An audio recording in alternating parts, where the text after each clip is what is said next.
She knelt before him in absolute silence. Head bowed, hands clasped behind her, knees resting on the cool concrete floor of the training room.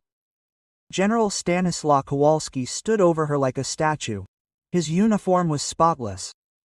Medals gleamed in the harsh light. Behind him stood 6 guards from his personal security, elite Grom soldiers, all veterans of numerous operations.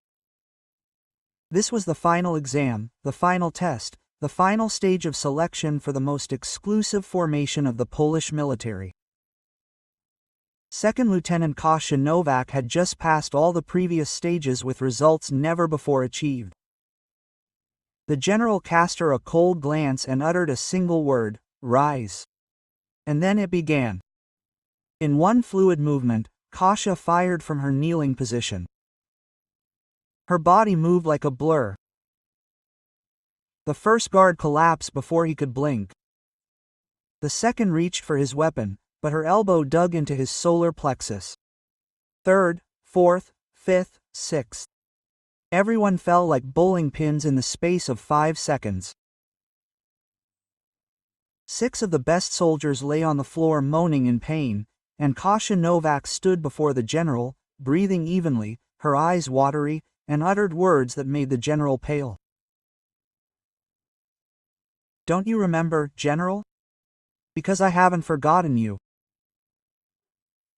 If you want to see 2 decades of anger transformed into 5 seconds of justice, stay with us and subscribe, because this story is just beginning. Days earlier, Warsaw's Grom base was buzzing with rumors.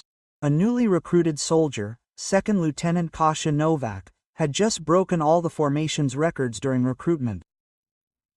She ran 10 kilometers in full gear faster than the best men. She did 200 push-ups without rest. She hit every friction point on the shooting range from a distance of 1,000 meters. During a simulated hand-to-hand combat, she defeated 3 trainers simultaneously. No one had any idea where she came from. Her personnel file was strangely sparse. It seemed she materialized out of nowhere. "Have you heard anything about her?" Corporal Tomas Baron whispered to his companion in the mess hall. Quote, "This new Nowak. Apparently she's a machine. She doesn't talk to anyone. She just trains 20 hours a day. I saw her yesterday in the gym." Private Marek Wisniewski shook his head in disbelief. "She lifted more than me. A woman is someone with a purpose." Wisniewski glanced out the window at the training ground. Someone with something to prove. And he wasn't wrong, because Kasia Nowak wasn't here for fame. She was here because of one person, because of General Stanislaw Kowalski, the man who ruined her existence 2 decades ago. In her room, deep in the night, Kasia sat on the toilet with an old photograph in her hands. It showed a young man in a Grom uniform, smiling with a little girl on his shoulders. Her father, Lieutenant Peter Nowak, the most outstanding operator of his generation, a strong, brave, dedicated man ready to give his life for his brothers in arms.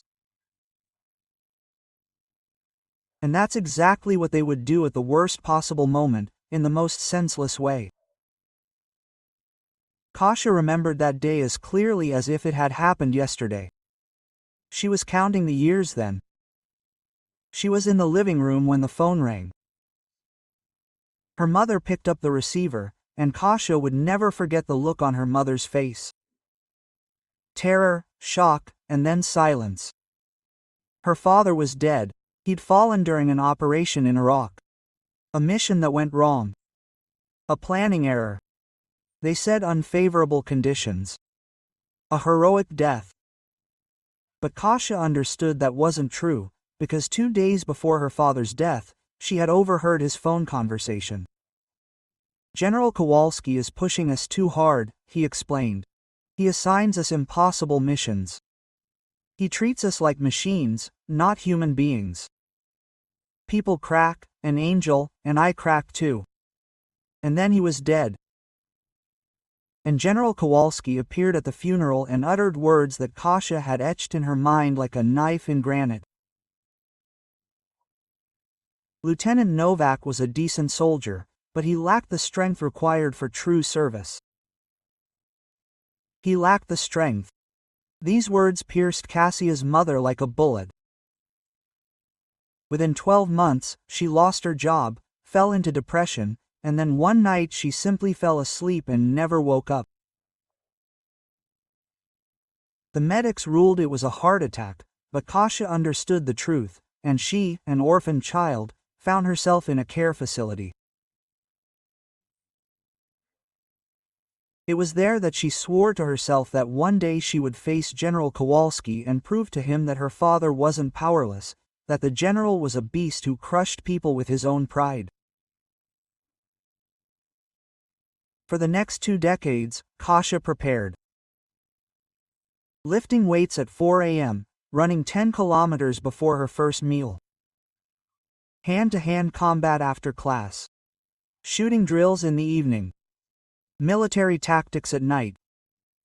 Not a moment's respite, not a day of rest, not even a moment's self-pity. And she changed her name. She didn't want him to identify her. She wanted him to first see her abilities, to see how powerful she was, and only then discover who she truly was. Now, a day before the final test, Kasia stood at the mirror, observing her reflection. Her body was pure muscle. Her gaze was as hard as steel. Tomorrow, she whispered, tomorrow she would finally go. In the morning, all the contenders were brought to the central training hall. 25 of the most distinguished military men in Poland, but only one could be included in the most exclusive formation of the general's personal guard. And that day, General Kowalski would personally name the victor. The general entered the room like a storm. Tall, powerful in his shoulders, with gray hair, with a face as if carved from stone. Before the 6-man squad of his private guard, each a legend, marched forward, all the challengers assumed a principled stance. Quote, "Relax." The general spoke in a tone that needed no reinforcement. "You have endured horrendous trials to be here. But only one of you is competent enough. Only one possesses the power, the intelligence, that are necessary." His gaze fell on Kasia. Second Lieutenant Novak. He stands apart from the rest. Your results are extraordinary, perhaps even suspiciously extraordinary. Kasia remained silent. Quote, "Thank you for your words, General. However, results are one thing, character is another." The general approached. "I must be certain that the person guarding my safety will not crumble under pressure. They will not prove powerless when I demand power." That last word, powerless, struck Kasia like a blow from a whip, but she refused to let it be noticed. She understood. "Mr. General, excellent. In that case, we will proceed to the final test." The general took a step back. "Kneel before me, Kasia, I apologize, kneel in my presence, it's a test of obedience. A test of trust. If you intend to serve me, you must prove that you can be submissive, that you can bow your head before authority." Quote. Everyone in the room held their breath. It was humiliating. Every soldier possesses honor, and kneeling was like trampling on that honor. But Kasia would not hesitate, because this was the moment she had been waiting for 2 decades. Slowly, with honor, she knelt on the concrete floor, clasped her hands behind her back, bowed her forehead, and waited. General Kowalski towered over her, looking down from on high. "Perfectly, very perfectly, I see that you understand your situation." In that case, but before he could finish, Kasia looked up and her gaze, those icy, merciless eyes, bored straight into his. "Now, Mr. General," she said quietly, "it was my turn to demonstrate something to you." And then action erupted. Her silhouette became a blurry shadow.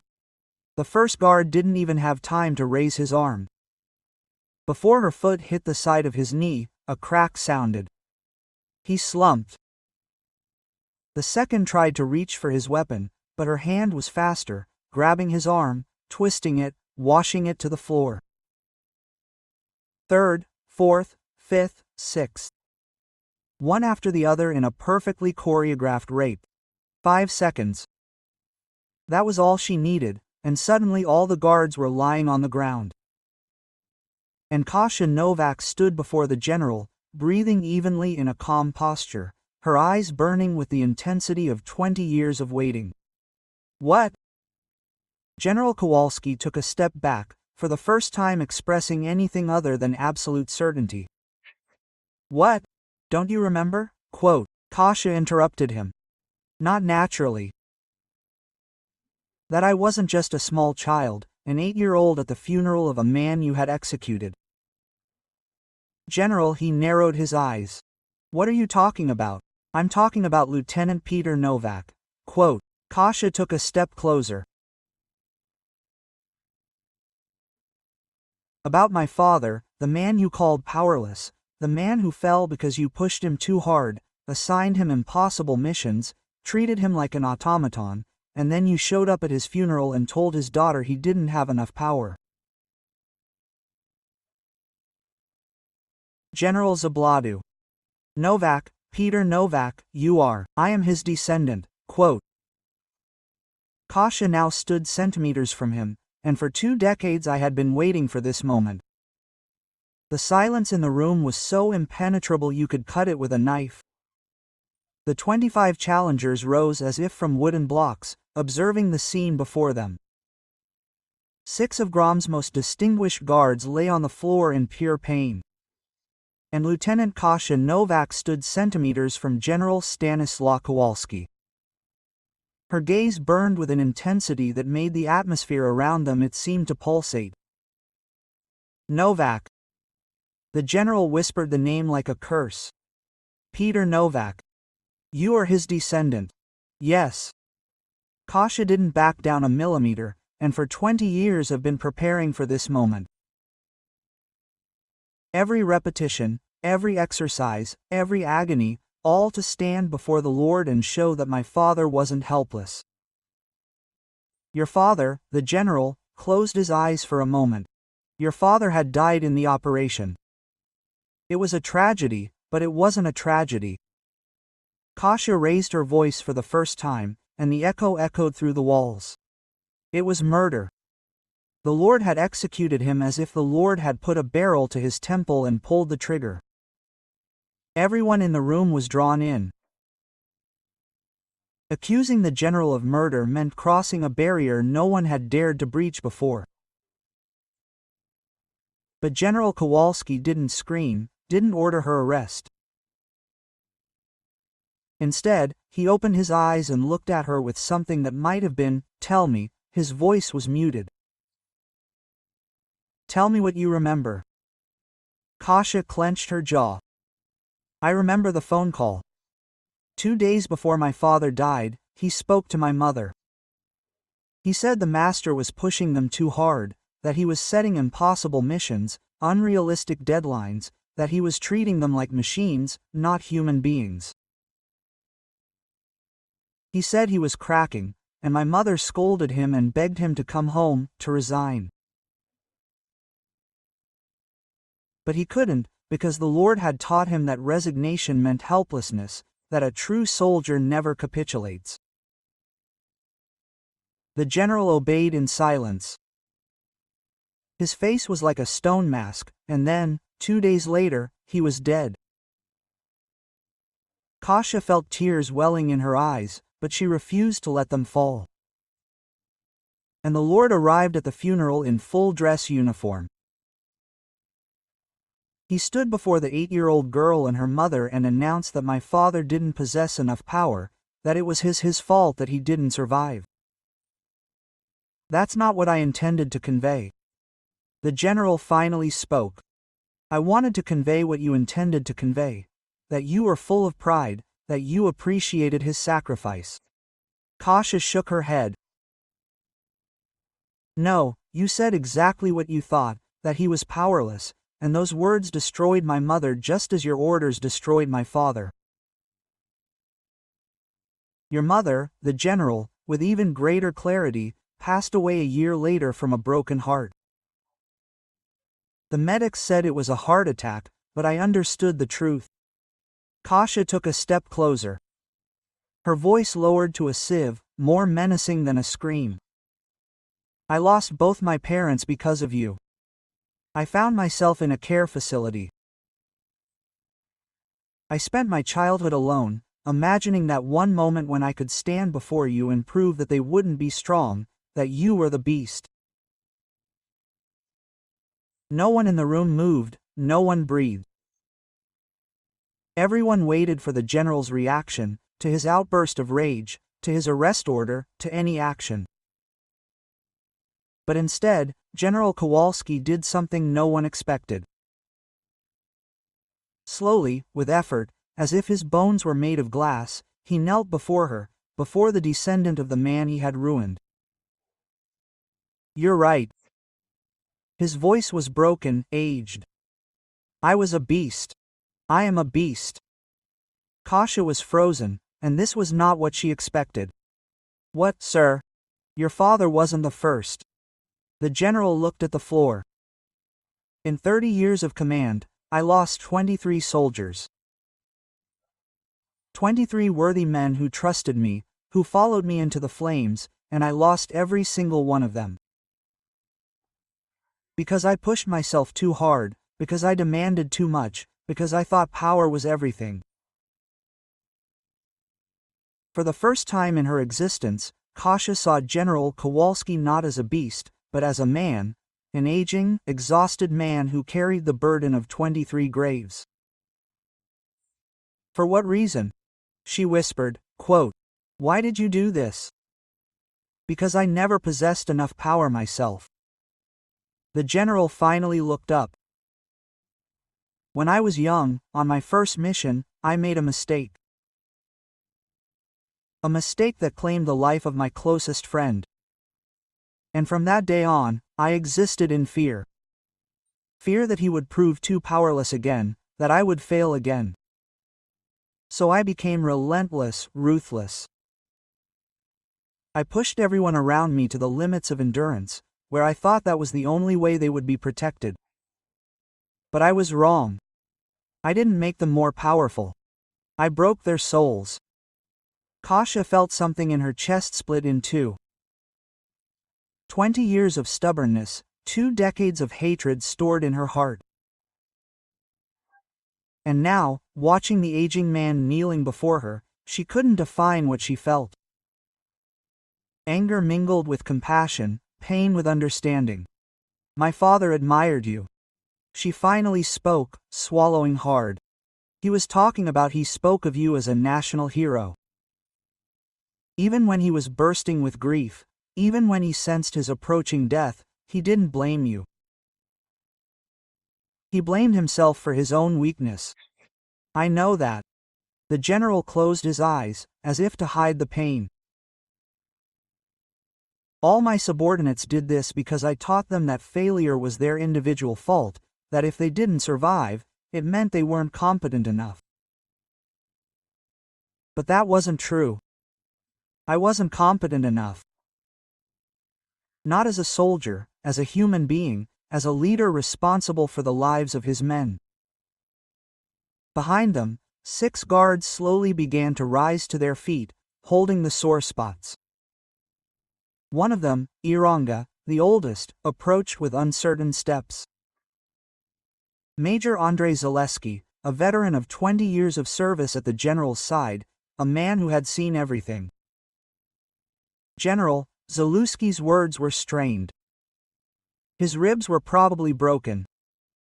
This woman is right. How many times have I watched noble men break down? I am a slave to your orders. How many times have I wanted to tell you that this is too much to ask, but I was unable, because you have taught us that expressing doubts equals weakness, that a true soldier never questions orders. General Kowalski opened his eyes and looked at Zaleski, then at the other guards, slowly rising from the floor, and then at the 25 challengers, who remained motionless and tense, observing this extraordinary scene. "You all hate me." It wasn't a question, it was a statement of fact, spoken in a tone of resignation. "No, General." It was Zaleski who spoke again, wiping blood from the toilet. "We don't harbor hatred. We feel fear. We fear that we will never reach a sufficient level. That we will never deserve your recognition and respect. And this is precisely what is destructively destroying us from within, day after day." Kasia watched this scene and suddenly understood something she had not noticed for 2 decades. That this wasn't just her individual pain, it was the suffering of hundreds. The soldiers who served under this man, who broke down trying to live up to his unattainable standards of perfection. "General," Kasia extended her hand toward him. Quote, "Please stand up." The general looked at her outstretched hand, then at her face. "He doesn't deserve this grace. No one deserves to kneel before another." She interrupted him firmly. "That's what you taught us through your actions. But you taught us wrongly. True strength isn't about never falling to the ground. It's about getting up when you fall and confessing your mistakes, instead of hiding them behind a facade of strength." The general took her hand and struggled to his feet. As he stood erect before her, he suddenly looked much older than his actual 60 years. The burden of guilt and mistakes was etched deeply on his face. Quote, "What will happen now?" he asked in a hushed voice. "You want to ruin me, expose everything to the public, destroy my career and the reputation I've built over the past decade."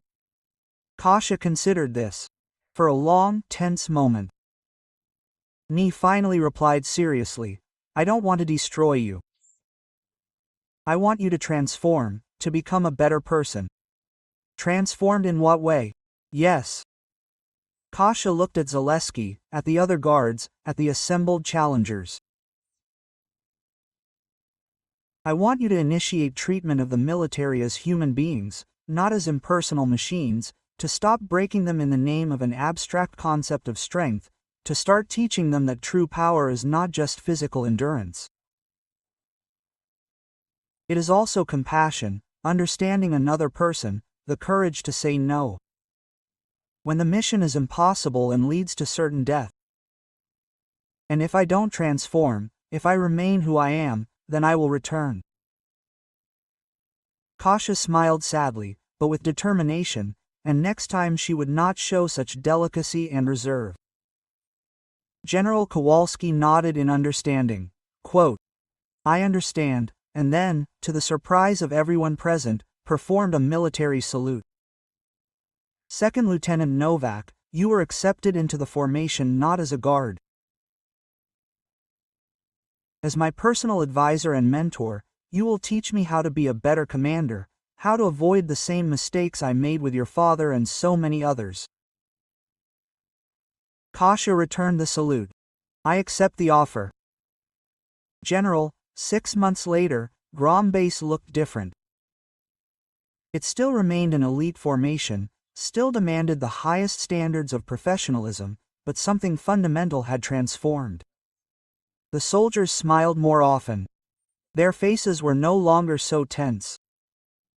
They spoke openly about their fears, their psychological difficulties.